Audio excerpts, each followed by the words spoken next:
This is the VOA Special English Technology Report. June 8th was World IPv6 Day, the first major deployment of Internet Protocol version 6. Hundreds of Internet service providers and web companies tested IPv6 on their websites. This new numbering system for Internet addresses has been available for years, but very few companies have switched to it. Yet the old system could run out of addresses this year because of all the growth in online devices. Computer science professor Doug Sajda at the University of Richmond in Virginia explains. It's sort of like the post office of the Internet. It tells you how to get information from one computer to another. Currently, and since around 1980, the addressing system has been IP version 4. But the problem with that is that we've run out of addresses. So it's almost as if when a new house is built, you can't give it an address because you don't have any more. IPv4 was designed to handle just over 4 billion IP addresses. Doug Sajda says that seemed like more than enough. At the time that IP version 4 was designed, the designers were anticipating perhaps thousands of users of the Internet someday, and certainly thinking that 4 billion addresses was many more than we would ever need. Yet now, not just computers, but smartphones, cars, televisions, game systems, and plenty of other devices all connect to the Internet. Each uses a different IP address. The basic standards for IPv6 were first published in 1998. Doug Sajda says its most important feature is the ability to provide what seems like an unlimited number of IP addresses. Well, there is a limit. 340 trillion, in fact, or 340 undecillion. That's 340 followed by 36 zeros. Experts say the challenge now is to get the world to use it. Mr. Sajda says that was the real purpose of the World IPv6 Day sponsored by the Internet Society. It was less a worldwide test than a means of generating some incentive for vendors to realize we can't drag our feet anymore. This has to happen. The process of switching to IPv6 can be complex and costly. This could explain why so few companies have made the switch. CompTIA, the Computing Technology Industry Association, recently did a survey. The group talked to more than 400 information technology and business leaders in the United States. Only 21% said they have started doing work to upgrade their networks. For VOA Special English, I'm Alex Villarreal. This is the VOA Special English Development Report. The healthcare industry needs more nurses. All areas of the world face a nursing shortage, but the shortage is most severe in developing countries. Many of their nurses leave. They move to more developed nations for better pay, better working conditions, and better chances for career development. A World Bank report earlier this year called attention to the problem. For example, nearly 2,000 nurses left the Caribbean between 2002 and 2006. Caribbean nations currently have about one nurse for every 1,000 people. The ratio of nurses to population is about 10 times higher in the United States and countries in the European Union. Currently, more than 21,000 nurses who trained in the Caribbean are working in the United States, Canada, and Britain. Gaëtan Lafortune is with the Organization for Economic Cooperation and Development in Paris. He says the nursing shortage also affects industrialized countries. Mr. Lafortune says a large number of nurses are expected to retire within the next 10 years. At the same time, the healthcare needs of aging populations are expected to grow, intensifying the shortage of nurses. He says some researchers in the United States have projected that there may be a shortage of close to 1 million nurses by 2020. The United States is one of 31 countries in the OECD. Gaëtan Lafortune says in recent years, many of the countries increased their efforts to hire foreign nurses. But he says this has raised concern that OECD countries were mainly exporting their shortage problem to countries that may have an even greater need for these nurses. In May, the World Health Assembly approved a global code of practice on the international recruitment of health workers. The Assembly is made up of countries in the World Health Organization. The code advises against actively recruiting health workers from developing countries that face severe shortages. The world also faces a shortage of nursing trainers. As a result, nursing schools are forced to turn away qualified students. And that's the VOA Special English Development Report.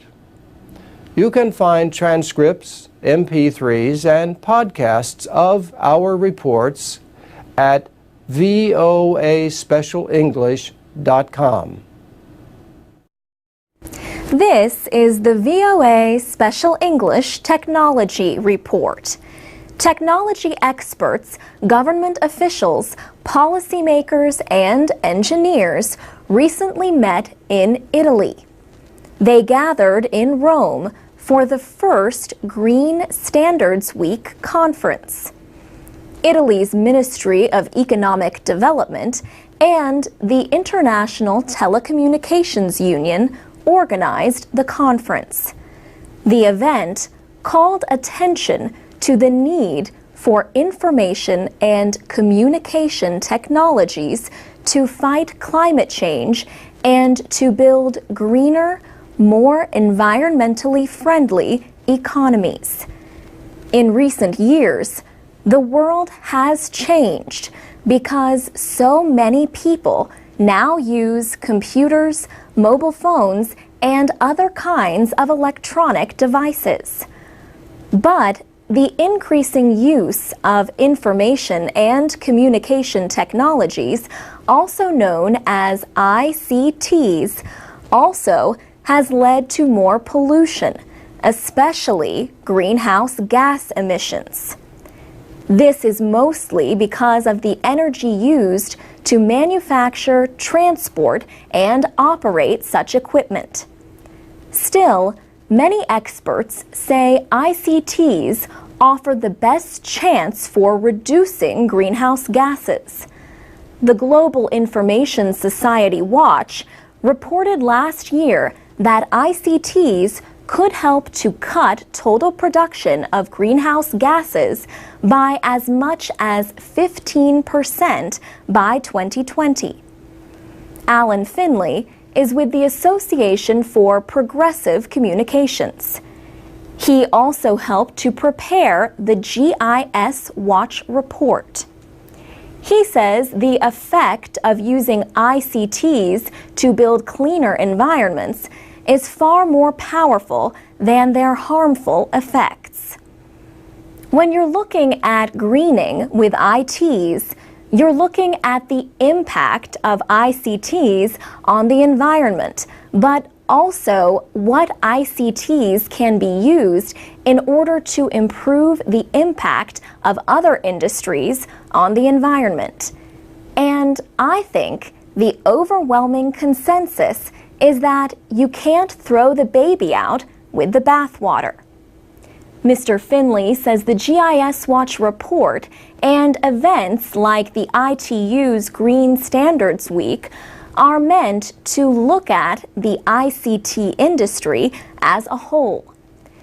To our mind, you can't really divorce issues like e-waste, which you see the massive negative consequences in Asia, for instance, and direct impact on poor people's lives and well-being from the equation.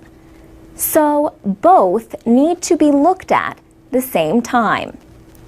The ITU says a main goal of the conference was to set clear policies for measuring and improving the ICT industry's effect on the environment. Another goal was to note the importance of green ICT standards and values. For VOA Special English, I'm Alex Villarreal. This is the VOA Special English Technology Report. A new study shows that sexting is not as common among young people as earlier findings suggested. Researchers at the University of New Hampshire interviewed more than 1,500 Internet users between the ages of 10 and 17. Just 2.5% of them said they had either sent or received naked pictures over their mobile phones or the Internet. Earlier surveys had suggested that as many as 20% of teens were involved in such activities. But one problem is that some of those findings included young adults, 18 and 19-year-olds. Dan Rousey is Senior Director for Technology Programs for the Boys and Girls Clubs of America. He says another problem is confusion among teenagers about what exactly sexting means. For example, he says suggestive images, like someone in a bathing suit, have sometimes been reported as sexting. Marian Merritt is the Internet safety advocate for the computer security company Norton. She says the New Hampshire researchers considered this confusion. They segmented the really most egregious or dangerous kinds of images people might be posting and sending from texts that might be more suggestive. Ms. Merritt says very few of the images in this latest study would have been considered illegal. The kinds of images or videos that might constitute child pornography is very low. It's only 1%. So the good news is it's a very rare phenomenon, and most young people are not engaging in these kinds of behaviors. Everyone knows young people are early adapters of technology. Dan Rousey says their experimentation often raises concern with adults, but also has another effect. We get a new technology in, and teens, they push that envelope, and in some ways, as a society, help us see all of the possibilities with new technologies as well. The journal Pediatrics published the new study in December. In a second study, the New Hampshire researchers found that very few sexting cases investigated by police led to arrests. Marion Merritt is glad about that. Over the last several years, we've seen law enforcement across the country start to take a more modulated approach and not going for full enforcement of, a mistake, a momentary lapse in judgment from young people who don't understand the power of the images they may be sharing. For VOA Special English, I'm Alex Villarreal.